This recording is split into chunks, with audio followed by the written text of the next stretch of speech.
ஓம் அன்பும் அருளும் எங்கும் நிலைக்கட்டும். ஓம் ஐம் ஹ்ரீம் ஸ்ரீம் தும் துர்காயை நமக. வனதுர்காதேவி உபாசனை பதிவுகளிலே இது 5வது பதிவாகும். இந்த வனதுர்காதேவியை நினைப்பதற்கு வணங்குவதற்கே அவள் பிராப்தம் வேணும்னா அந்த தாயையே கடவுளாக, அவளையே குருவாக, அவளையே யாவுமாக பார்ப்பதற்கு, உணர்வதற்கு உபாசனை செய்ய வேண்டும்னா அவள் கருணை உங்களுக்கு இருக்குன்னு தான் அர்த்தம்.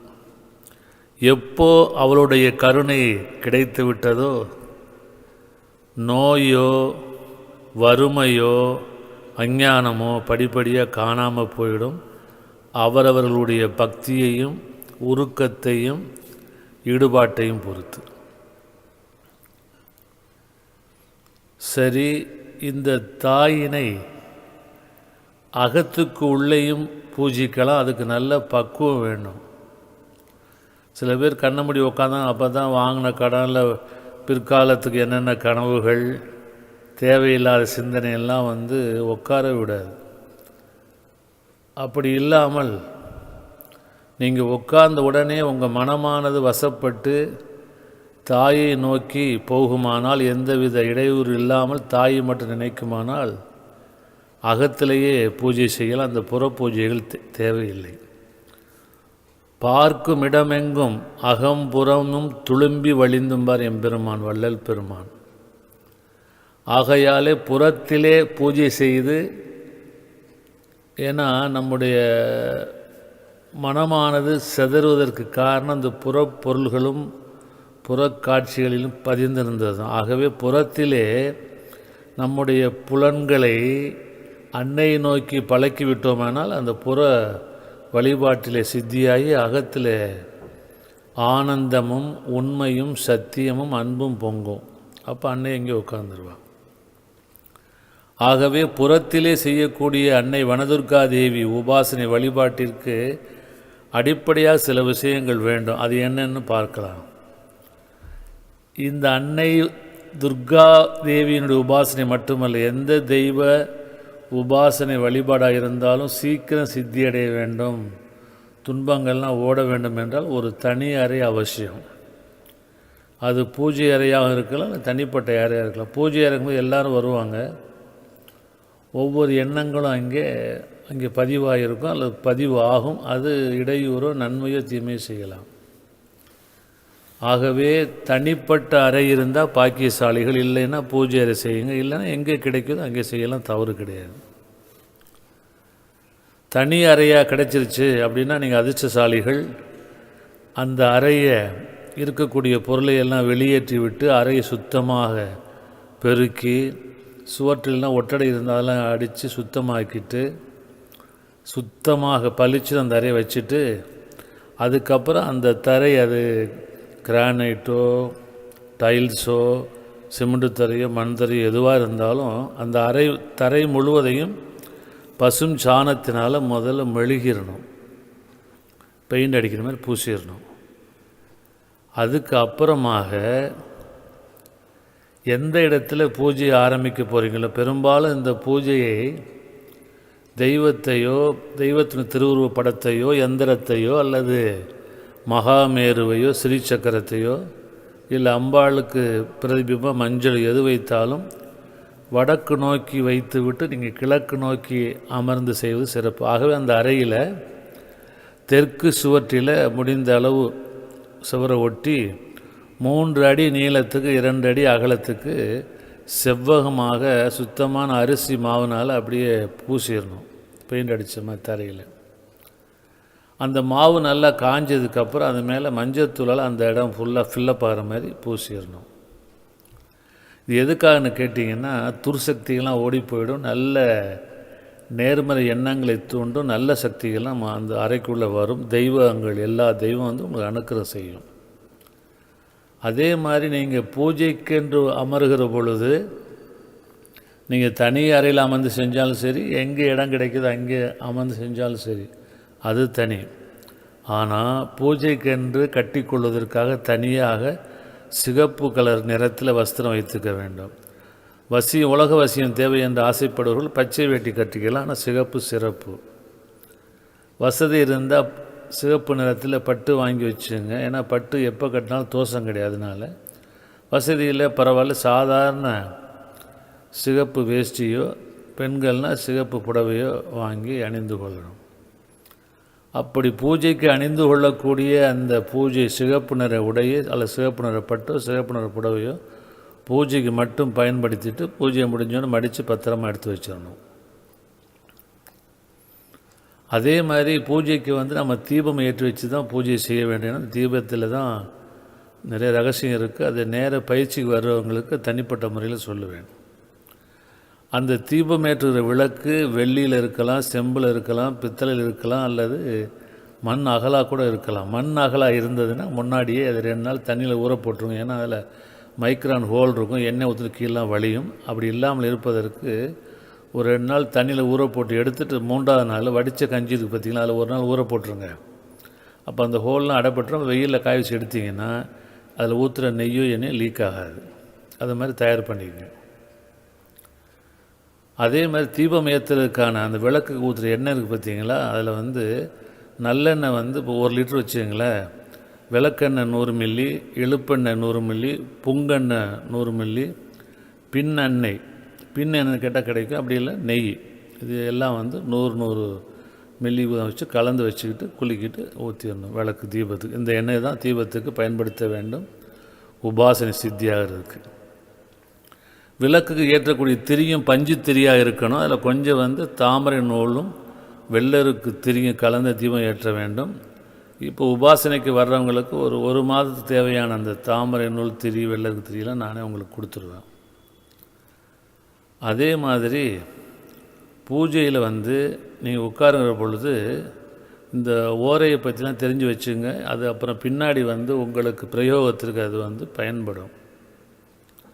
அதே மாதிரி பஞ்சபட்சியை பற்றியும் தெரிந்து வைத்து கொள்ளுங்கள். ஏற்கனவே பைரவ ரகசியம் புத்தகம் வெளியிட்டிருக்கும், அதில் தெளிவாக இருக்கிறது. ஏன்னா இப்போ சில பிரயோகங்கள் செய்யும் பொழுது நம்முடைய பக்ஷி அரசு வேலையாக இருந்து அல்லது எதிரி வேலை வந்து மரண வேலை அல்லது உறக்க வேலையாக இருந்து நம்முடைய காரியம் சித்தி ஆகிடும். அதே மாதிரி இந்த உபாசனைக்கு மிக மிக முக்கியம் பக்தி நல்லா மாதிரி மனம் செம்மைப்பட வேண்டும், மன ஒருமைப்பட வேண்டும். அதனால் உடம்பு நல்ல ஆரோக்கியமாக இருக்கணும். உடல் ஆரோக்கியமாக இருக்க வேண்டும் என்றால் நம்முடைய நுரையீரல் நன்றாக விரிந்து சுருங்க வேண்டும். அது நம்ம சொல்கிற மாதிரி கேட்கணும். ஆகவே அடிப்படையாக நாடி சுத்தி பயிற்சியும் பிராணாயாமத்தை தெரிந்து கொண்டு தினசரி தவறாமல் ஒரு 15 நிமிஷமாவது பிராணாயாமம் நாடி சுத்தி செய்ய வேண்டும். அதே மாதிரி 5 விதமான யஜ்யம்னு சொல்லுவாங்க. நம்ம சாப்பிட்ற சாப்பாடு வந்து நமக்கு கொடுக்குற மாதிரியே விலங்குகள் பசு நாய்க்கு போக மாதிரியோ அல்லது காகம் பறவைக்கு கொடுக்கலாம். மாதத்தில் ஒரு நாள் அமாவாசனைக்கு இந்த தர்ப்பணம் செய்கிறாங்க பார்த்திங்களா, அவங்களுக்கு போய் உணவு கொடுத்தா தர்ப்பணம் யார் செய்யக்கூடிய அந்த உபாசகர் அந்த செய்யக்கூடிய ஆச்சாரி யார் செய்கிறாரோ அவருக்கு தானம் கொடுப்பது மிக விசேஷம். கொடுக்க முடியல பரவாயில்ல, அமாவாசை உங்கள் முன்னோர்கள் நினைத்து வழிபாடு செய்யுங்க. அவங்க நினச்சி கொஞ்சமாவது காகத்துக்கோ பசுக்கோ சாப்பாடையும் விசேஷம். நம்மிலும் தாழ்ந்த நிலையில் ஏழ்மையில் இருக்கக்கூடியவங்களுக்கு தினசரியோ அல்லது முடிஞ்ச அமாவாசையிலே பௌர்ணமியில் ஒரு தானம் கொடுத்தால் இந்த 5 விதமான ஹோமம் செய்யக்கூடிய பலன் நமக்கு கிடைக்கும். அதே மாதிரி வாரத்தில் ஒரு நாள் ஆலயத்தில் இருக்கும்படியான துர்க்கை தாயையோ லக்ஷ்மியோ சரஸ்வதியோ போய் வழிபட, எல்லாம் அவளுடைய சொருபந்தானே. தாயை சென்று கண்டிப்பாக வழிபட வேண்டும். ஆலயம் இல்லைன்னா வீட்டில் உட்கார்ந்து வாயை விட்டு நன்றாக தாயுடைய பாடலையோ அபிராமி அந்தாதி மாதிரி பாடலை பாடலாம். இல்லை உபாசனைக்கு வரக்கூடியவர்களுக்கென்று தனிப்பட்ட முறையில் சத்தியம் வாங்கி கொண்டு சில பாடலை அவங்களுக்கு கொடுப்பேன். அந்த பாடலுக்கு தாய் சீக்கிரம் வசியமாவாள். அந்த பாடலை பாடி பாடி பாடி பாட அன்னை உங்களுக்கு அனுக்கிரம் செய்வாள். முடிஞ்ச அளவுக்கு அன்னதானம் செய்யுங்க. செய்ய முடியலன்னா தாய்கிட்டே வேண்டிக் கொள்ளுங்கள், பசி இல்லாமல் வாடாமல் உயிர்கள் இருக்க வேண்டும் என்று. அதே மாதிரி சிவனடியார்களுக்கோ அல்லது எந்த அம்மன் ஆலயமோ சரஸ்வதி ஆலயமோ மகாலட்சுமி ஆலயமோ அங்கே ஆலயத்தில் வேலை செய்யக்கூடியவர்களுக்கோ அந்த பூஜை செய்யக்கூடிய பூஜாரிகள் அல்ல அந்தணர்களுக்கோ சாதுகளுக்கோ முடிஞ்சப்போ நீங்கள் ஆடை தானமோ அன்னதானமோ அல்லது காணிக்கையோ கொடுக்கலாம். அது பல ஜென்ம தோஷங்களை சாபங்களை நீக்கும். அதே மாதிரி மூலிகையால் செய்த ரட்சை இருக்குது பாருங்கள். அந்த மூலிகை ரட்சை பஞ்சபூத வசியம். ஒவ்வொரு பஞ்சபூதத்தில் ஒவ்வொரு பஞ்சபூதத்திற்கு என்று ஒரு மூலிகை இருக்கிறது. 27 நட்சத்திரத்துக்கு என்று மூலிகை இருக்கிறது. 12 ராசிகளுக்கு என்று மூலிகை இருக்கிறது. திசைகளுக்கு என்று மூலிகை இருக்கிறது. தெய்வத்துக்கு என்று மூலிகை. எல்லா மூலிகையும் கலந்து அஞ்சனமாக தயாரித்து வைத்திருக்கிறோம். அந்த உபாசனை உள்ளவங்களுக்கு கொடுப்போம். அது கொஞ்சம் இருந்தாலும் குருமருந்து மாதிரி. அது கூட சுலபமாக அஞ்சனம் தயாரிக்கிற முறை சொல்லி கொடுப்போம். அதை வச்சுட்டு தினசரி அந்த அஞ்சனத்தினால் புருவ மத்தியிலையோ அல்லது புருவ தடவி கொண்டால் துர்தேவைகள்லாம் நீங்கி நல்ல தேவதைகள் வசியமாகவும் தாய் சீக்கிரம் வனதுர்காதேவி நமக்கு அனுக்கிரகம் செய்வாள். இதுதான் இந்த அடிப்படையான தேவைகள். அதுக்கப்புறம் பூஜைக்கு என்னென்ன பொருட்கள் வேணும் என்று ஒரு சந்தேகம் வருது. நித்திய பூஜைக்கென்று இந்த பொருட்கள் வேண்டும். நீங்கள் இது உபாசனை செய்ய வாங்க வர்றவங்களும் இதை கையில் கொண்டு வரணும். சுத்தமான சந்தனம், மஞ்சள் தூள், விபூதி, குங்குமம், அதுக்கப்புறம் பச்சரிசி நுனி, அந்த 2 பக்கம் நுனி முறியாத மாதிரி தனியாக எடுத்துக்கிட்டு அது மஞ்சளில் கலந்து வச்ச அக்ஷதை, சுத்தமான நீர். அப்போ இந்த 6 பொருளை வைப்பு சின்ன சின்ன கிண்ணங்களை வச்சுக்கலாம்.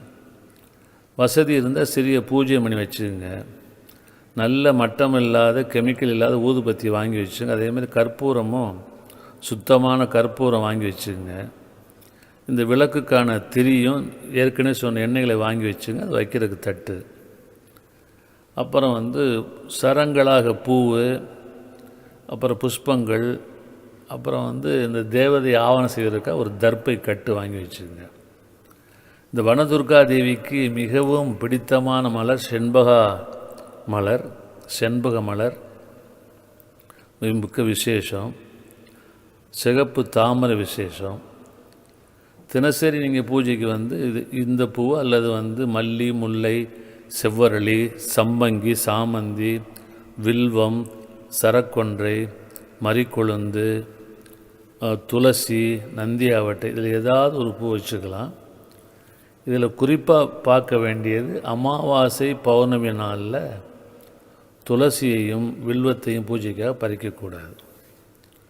இப்போ 4 வெற்றிலை பாக்கு வச்சு 2 வெற்றிலை பாக்கு விநாயகருக்கு, 2 வெற்றிலை பாக்கு தாய் பூஜைக்காக.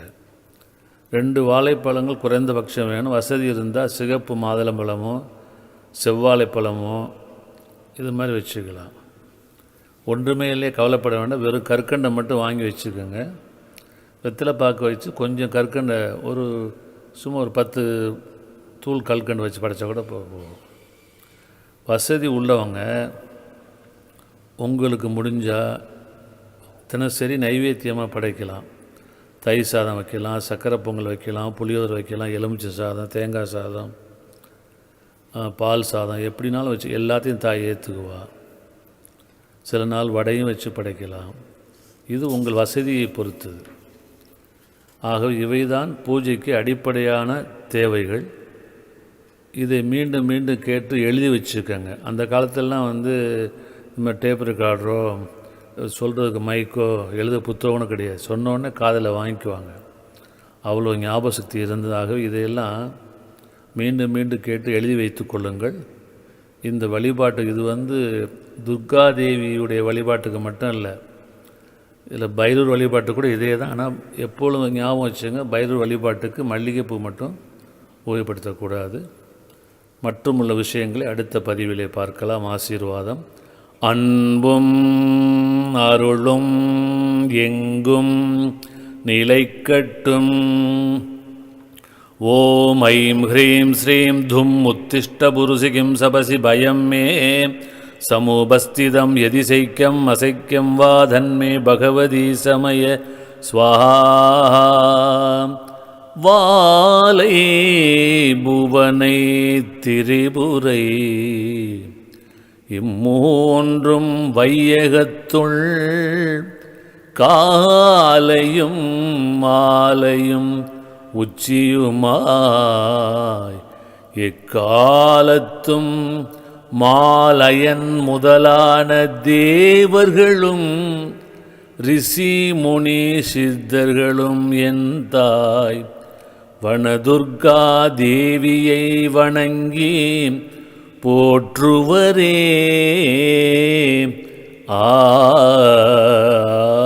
ஓம் நம சிவாய.